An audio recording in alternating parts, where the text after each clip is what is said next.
Alors bonjour à tous. Est-ce qu'il faut abandonner? Ça y est. Est-ce que c'est la fin du marché crypto? Est-ce qu'il n'y aura pas de bull run? Est-ce qu'il n'y aura pas d'altseason, etc. Voilà, je vous fais une petite vidéo rapide sans montage aujourd'hui. On va faire un petit état des lieux du marché dans la continuité de tout ce qui a toujours été fait sur cette chaîne dans tous les cas. Euh, Effectivement, il y a eu une baisse. Ok, ça va peut-être pas plaire à pas mal de gens quand je dis que peut-être on est en train de faire le remake en 2025 prévu pour comme ce qui s'est passé finalement en 2021, c'est-à-dire que pour moi, je vous spoil un peu d'avance, il n'y a aucune raison pour l'instant d'abandonner, il n'y a aucune raison d'arrêter, c'est complètement pas rationnel. Alors les gens vont te dire souvent ouais mais comment tu peux dire ça, t'as vu comment ça a chuté et tout. Le problème c'est pas la chute, le problème c'est souvent l'exposition. Pourquoi tu t'exposes à un endroit où tu te mets à la merci en tant qu'investisseur de te bouffer à moins 70 quand tu t'exposes?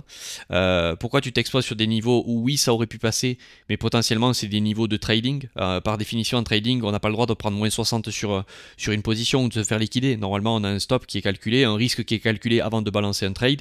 On est juste en train de finalement décider par rapport à une probabilité, par rapport à un setup, mais on doit être humble et se dire que potentiellement ce setup peut échouer. S'il échoue, ma perte est déjà calculée, je sais combien je vais perdre. Ok, donc il n'y a aucun souci sur le marché. Encore une fois, on a besoin très souvent de moments comme ça, d'épuration du marché pour pouvoir justement balancer des phases haussières. Il y a toujours des moments de secousses, de sacrifices, comme ici avant cette phase haussière ici, on était venu quand même largement liquidé, on en avait parlé à l'été. Bon, il y en a qui découvrent la chaîne bien entendu, peut-être avec cette vidéo ou autre, mais allez voir un peu tout l'historique de ce qui a été balancé, raconté ici à l'époque. Je vais pas tout vous refaire aujourd'hui. Je vous ai aussi fait une vidéo, là je vous la mets en haut à droite, il y a quelques jours, je crois, où je vous disais quels étaient les altcoins que je cherchais à accumuler, les 10 altcoins que je accumulais ou que je réaccumulais, avec des prix qui étaient improbables, qui avaient déclenché certaines stupeurs. Ah ouais, mais comment tu peux penser qu'on va aller sur des prix comme ça, tu vas rater le train, etc. Bon, bref, il n'y a pas trop de commentaires, les derniers jours, entre guillemets, m'ont donné raison, même si c'est pas le but d'avoir raison ou tort. Le but, c'est de gérer des risques. Ok, alors, on va faire un gros état des lieux, là, on va faire un état des lieux. Voilà, je la fais comme ça sans caméra cette vidéo, très rapide, parce que bon, j'ai eu une semaine assez agitée, pas mal de sollicitations et plein d'autres choses autour. Ok, donc, on va très très vite. Je vous remets juste un contexte très rapide avant qu'on aille plus loin, d'accord? Donc, le marché est toujours haussier. Ok, d'un point de vue, je m'adresse aux investisseurs, d'accord? Venez pas me dire, mais non, mais qu'est-ce que tu racontes? Regarde, c'est baissier. Non, mais si cette baisse ici, là, elle t'impacte en tant qu'investisseur, c'est que soit tu as voulu jouer au trader, soit t'es pas investisseur. Ok? Parce qu'un investisseur, normalement, des opportunités comme celle-ci, il les saisit. Ok, regardez encore une fois la vidéo que je vous ai fait il y a une dizaine de jours sur les altcoins, où j'avais mes prix d'achat, où est-ce que j'espérais les acheter, où est-ce que je vous appelle depuis un paquet de temps à vous calmer, où je vous appelle à vous dire attention, puis Jada s'il en parle, Donald Trump, l'investiture, que c'est pas les événements qui, c'est pas les événements qui sont important pour nous investisseurs. Un investisseur, il doit avoir une stratégie, un flow qui coule en amont, complètement décorrélé, en prévention de ce qui peut se passer dans les news. Et les news sont des opportunités de mettre un peu plus de curseur risque ou un peu moins. Mais on ne doit pas toujours être ballotté, stressé, excité par la news. Ok? Je vous avais prévenu de tout ça. Mais ce que je suis en train de dire ici, c'est que finalement, d'un point de vue monthly, aucun signe de bear market. Ok? Ouais, mais comment tu... Il n'y a pas de signe de bear market. Ok, c'est tout. C'est pas compliqué. C'est la simple théorie de dos. Alors, le bon sens paysan, j'y reviendrai toujours. Les gens, en ce moment, tu sais, on veut tous faire des traits, des trucs, des indicateurs. Moi aussi, je peux vous le blinder, le graphique à Ishimoku, volume. Je vous fais un petit MACD ici pour repérer les divergences, les convergences, les extravranges, les extravagances, tout ce que vous voulez. Mais finalement, bon sens paysan, je veux dire, le ciel devient gris. Attention, on a bien profité de la journée. On avait prévu de faire un barbecue, mais ça devient gris, c'est menaçant, qu'est-ce que je fais? Est-ce qu'on rentre le barbecue, on va faire plutôt la continuation de la fête dedans? Est-ce que finalement on commence à ranger un petit peu? Parce que si ça tombe, on va se faire éclater. Bon, mais ça, c'est les prises de profit partielles. Et quand l'orage est passé, voilà, et qu'il commence à refaire beau le lendemain et qu'on est dans une saison où finalement il fait beau, ben, bon sens paysan, ça serait peut-être de se dire bon, mais ça va, c'est tombé, c'est l'été, c'est le juin, le printemps, il fait beau, est-ce qu'on commencerait pas à planter des légumes ou est-ce qu'on en replanterait pas, quoi? Je veux dire, début du printemps, il fait voilà, c'est tout. Si déjà, et donc replanter des légumes, vous avez compris ce que ça veut dire réaccumuler parce que tous les signaux sont là. Donc c'est ça que je suis en train de vous dire, c'est qu'on va pas chercher à simple théorie de dos. Souvent les gens ils disent ouais, ça va, la théorie de dos je connais, mais si tu connais la théorie de dos, pourquoi t'achètes ici alors? Pourquoi tu achètes quand on est dans ces phases? Ouais, mais parce qu'il y avait Trump, parce que si, la Pascal Tizon, tout ça. Oui, oui, donc, mais la théorie de dos, tout simplement, nous disait que pour un investisseur, et je vais un peu...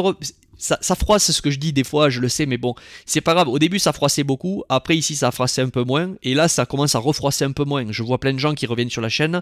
Et encore une fois, je vous remercie. Il y a plein de... Enfin, ne le faites pas pour me faire plaisir, c'est pas grave. Mais je reçois des messages de gens qui disent, et même des appels, et même des gens qui ont rejoint le Swing Invest, qui m'ont dit, les premières fois où je t'ai vu, j'ai fermé parce que tu me gavais, un truc de malade. Bon, et avec du recul, des fois je suis revenu en me disant, bon, c'était peut-être pas complètement con ce que t'as dit quand même. Bon, simple théorie de dos, bas, haut, ok, bas. Quand on est ici, là, quand on est dans cette phase, ce que je vous répétais depuis le début, c'est ça le bon sens paysan, c'est, on ne sait pas si ça va monter encore, peut-être que t'as raison, tu vas acheter ici. Peut-être qu'on aurait pu continuer à exploser de suite et monter. Mais la chose où on peut tous s'entendre ici quand même, si t'es trader, tu peux le prendre le setup comme je disais au début. Mais si tu prends ce setup de trader ici, où est ton stop? Parce que si ton stop c'est je hold jusqu'à la prochaine zone d'investissement, en fait il aurait mieux valu attendre que ça crache, lâcher prise pour pouvoir investir à un moment où t'es plus à l'aise. Ok? Donc quand on est ici, est-ce qu'on pouvait au moins s'accorder à dire que dans cette tendance, si on n'était pas au bottom? C'est-à-dire que je dis pas que c'est le top absolu, je dis juste que tu sais par l'absurde que t'es pas au bottom. Et si t'es pas au bottom, tu te dois au moins d'attendre une correction pour te dire ah, ben maintenant je sais pas si c'est le bottom, pardon, chiché. Si c'est le bottom, mais je sais par contre je suis plus au top, donc je peux potentiellement commencer à m'exposer. C'est ce que l'on fait. Tu vois, si déjà juste ça est appliqué, aujourd'hui, normalement, alors ça fait chier sur le reste du portif, par exemple, je vous l'avais dit, je vous ai tout annoncé, j'étais 50% déchargé ici du mon portif à peu près, bon j'ai quand même pris cette baisse sur la moitié. Mais par contre, avec l'autre moitié, j'ai pu réaccumuler. Et comme j'estime qu'on est toujours dans un bull market, je réaccumule avec plaisir. Alors ceux qui souvent, là en ce moment, sont en train d'hésiter, de douter, de dire ouais, mais comment tu peux dire que t'es sûr? Mais je suis pas sûr. Je constate que là, si j'achète pas des supports dans une tendance haussière, mais j'achète jamais en fait. En fait, t'achètes jamais. Si tu veux acheter sur de la certitude, sors du marché financier et sors des cryptos. Dans un marché où il y a beaucoup de risques, beaucoup de gains possibles très rapidement, très rapide pour moi c'est un cycle, hein, ok? C'est très rapide, 4 ans, 3 ans. S'il y a beaucoup de multiples qui sont possibles, c'est forcément que c'est difficile. C'est forcément qu'il y a du risque. Et le risque dit que c'est pas certain. Et donc dans cette incertitude, tu es obligé de payer quand on est sur un potentiel support ou que, oui, un potentiel. C'est-à-dire que quand tu maximises tes chances que voilà, maintenant que l'orage est passé et que tu as quand même pas mal d'altcoins qui se sont fait éclater, oui, Bitcoin peut aller ici, mais s'il y va pas, je veux dire, malgré tout, est-ce que ça vaut pas le coup de commencer à s'exposer ici? Ok? Mais pour pouvoir s'exposer ici, il faut être capable de déjà pas avoir cramé tout son capital dans des moments comme ça ou dans des moments comme ça. Ou si on l'a cramé totalement, être capable de malgré tout ramasser des profits partiels une fois qu'il y a eu des phases haussières comme ça. Ok? C'est ça le swing invest, et c'est tout simplement ça que je vous appelle à vous calmer depuis le début de cette chaîne YouTube. Voilà. Donc, en gros, ce que je suis en train de dire ici, bon, pour continuer l'analyse, c'est que nous sommes toujours dans une consolidation monthly, il n'y a aucun problème. Le jour où par contre on aura potentiellement un truc de l'enfer comme ça, si on en a un, j'en sais rien, vous vous rappelez les derniers suivis que je vous faisais fin décembre 2024, je vous disais attention, il y a eu une clôture ratée ici, est-ce qu'on pourrait pas avoir quelque chose qui, un mois de janvier de l'enfer ou février en début d'année, bon en plus il n'a pas eu lieu pour l'instant, mais juste ça fait déjà éclater les altcoins, mais est-ce qu'on pourrait pas avoir quelque chose, oh purée je bafouille aujourd'hui. Est-ce que vous êtes prêt à quelque chose comme ça? Non, mais attends, là je quitte ta chaîne, t'es pas optimiste. Mais je m'en branle d'être optimiste. Je veux juste pas me faire éclater le portefeuille, ok? Et quand je vous dis ça, c'est quand vous êtes ici en pleine euphorie, êtes-vous prêt à éventuellement quelque chose qui va vous sacrifier? Oui ou non? Si vous n'êtes pas prêt, il faut peut-être dérisquer un petit peu. Ok? C'est juste ça que je vous disais. Bon, mais objectivement aussi, c'est ça que je voulais vous dire. C'est que le jour où il y aura ça, s'il y en a une bougie comme ça là qui arrive très fort, je dis pas que c'est dans le graphique, hein, pour l'instant c'est pas du tout ce que je pense, hein, mais si on a quelque chose de comme ça, ben finalement on ne sait pas si on sera en bear market ou pas. On ne sait pas si on sera pas peut-être là avec encore une dernière relance potentielle avant qu'on rentre en bear market. Donc le souci c'est pas de savoir si quand on vient là on y sera. Le souci c'est est-ce que tu t'es mis à l'abri et est-ce que tu as eu tous les ingrédients en amont pour accepter quelque chose comme ça qui se passe, et si quelque chose comme ça se passe, si on a potentiellement un rebond, tu pourras t'en sortir déjà mieux que quelqu'un qui est coincé ici et qui n'a pas pris de profit. C'est ça que je veux dire. Celui qui a pris des profits partiels et qui a acheté très creux ici sur les dips, ben, si on a un rebond, quand même, il sera normalement plus à l'aise de laisser courir le gain. Alors que quelqu'un qui s'est coincé, il va avoir tendance à vendre trop tôt parce qu'il a peur que ça redescende. Ok? Si on est dans des conditions de marché où c'est comme ça, où les gens ont peur que ça redescende au moindre rebond, c'est qu'on est toujours en bull market. Si tous les dips sont des opportunités. Ah, buy the dip, à la folie, là, il n'y a plus de baisse, c'est fini. C'est que ça sentira la fin. J'ai pas l'impression qu'on soit dans ces états-là. Mais est-ce que une poursuite baissière à la court terme est possible? Oui, bien entendu. Pour l'instant, il n'y a rien qui s'est passé. Il n'y a rien qui s'est passé. À monthly, c'est du range. On va zoomer un peu plus près pour essayer un peu de naviguer là-dedans. Au passage, si vous voulez rejoindre, je vous l'ai déjà dit plusieurs fois, si vous voulez rejoindre le Swing Invest, ok, on va approcher les 100 personnes dans le groupe. Jusqu'à, je vous avais prévenu là il y a quelques vidéos, c'est pas pour créer de l'urgence, mais c'est que j'estime que maintenant les jeux vont être faits cette année, ok. Jusqu'à mi-février, fin février, je garde l'offre en cours, ok. Cette offre va être un petit peu soit rehaussée en prix, soit diminuée en temps, ok. Donc si vous voulez rejoindre le groupe et mettre en place potentiellement la fin du cycle. Ensemble avec le groupe, avec une commune d'investisseurs qui colle à l'image de ce que j'essaie de. On est calme, on n'est pas, c'est pas Crypto Pépito, Madame Irma. On essaie de mettre en place une stratégie. Voilà, là je vous donne des billes sur la chaîne YouTube, mais en réalité on a une vraie stratégie de méthodologie qu'on applique, qu'il faut appliquer, avec une vraie gestion de risque, money management, prise de profit partiel. On évite de se faire éclater les portefeuilles. En tout cas, on minimise le risque on essaie de timer le cycle. Comment sont les gens en termes de psycho? Est-ce que Bitcoin il est plutôt bull? Est-ce que du coup on remet un peu de risque, un peu moins? Attention. Est-ce qu'on peut s'attendre à un dip? Donc pour ça, je fais des suivis hebdomadaires. Ok, il y a 2 interventions de ma part que vous avez en rediff. Vous avez une partie tronc commun vidéo, il y a un canal Telegram. Voilà, je vous laisse. Vous avez les liens en dessous. Avant mi-fin février, si vous voulez rejoindre l'aventure. Après, ce ne sera pas interdit, mais je vais resserrer de plus en plus parce que j'ai ce besoin de resserrer pour la suite. Ok. Alors, on continue. Donc, monthly, aucun problème. On continue 2 semaines, bon ça je passe. Weekly, bon d'un point de vue weekly, je pense qu'on a eu un ravalement baissier ici, qui en dit long. Donc vous voyez, j'avais tracé à mon groupe la zone rouge à cet endroit, en leur disant, attention, voilà, on a eu un ravalement baissier, on est court terme baissier. Donc court terme baissier, ça veut dire quoi? Parce que là, il y en a plein qui vont dire, mais attends, mais si tu dis qu'on est baissier, Benjamin, pourquoi tu dis qu'il faut buy les dips? Non mais, on est dans un momentum court terme baissier, qui s'inscrit dans un marché haussier long terme. Donc, les dips se payent. C'est-à-dire qu'on cherche à profiter de ces corrections pour acheter les dips, mais pas se jeter comme des malades, pas n'importe où. En essayant de aussi lire le prix semaine après semaine, ou au moins 3 jours après 3 jours, pour voir si hop, j'en remets un peu plus, est-ce que je peux attendre un peu plus bas. Bon, là ce que je leur avais dit, c'est que cette relance là qu'on a eu cette semaine, pour l'instant, ne fait que retaguer un renversement baissier que l'on a eu ici. Donc tant que c'est le cas, je peux m'attendre encore à des coquineries plus bas, c'est-à-dire à revenir prendre les 91 000. Est-ce que finalement, là, ça y est, on a méché ultime, ou est-ce que finalement, on ne laissera pas tranquille cette mèche? On va le voir, et c'est ça qu'on essaie de dénicher. Donc, d'un point de vue weekly, on est en train de faire un genre de, je vous en avais déjà parlé, de haut-parleur, de porte-voix, j'en sais rien, et effectivement, ça commence à faire sens. C'est des figures qui sont très très difficiles parce qu'elles épuisent à la baisse comme à la hausse.